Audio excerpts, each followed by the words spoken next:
Thomas Sankara was an African revolutionary who became president of a country in Western Africa known as Upper Volta in 1983. He quickly renamed the country to Burkina Faso, which translates to Land of the Upright People. Sankara was very anti imperialism, rejecting foreign aid, with one of his main goals being to make Burkina Faso as self sufficient as possible, something he was actually able to accomplish when it came to food. By the end of his administration, Burkina Faso was entirely self sufficient when it came to food production. They also did things like make their own clothes.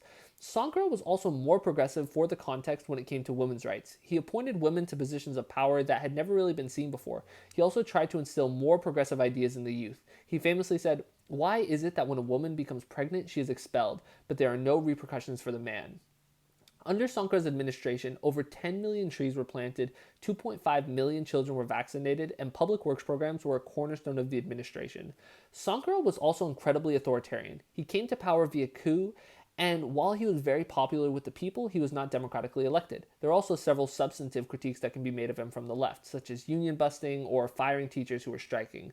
But the main reason we're talking about Sankara is what he had to say regarding debt. There are many African nations who have a significant amount of debt to Western powers. Some of them even inherited this debt upon gaining their independence, and Sankara felt like these countries could never truly be free while they were burdened by this debt. So, at a meeting of African leaders in 1987, he called on the other African nations to refuse to pay this debt. He said, "If I act alone, I will not live to see this meeting next year.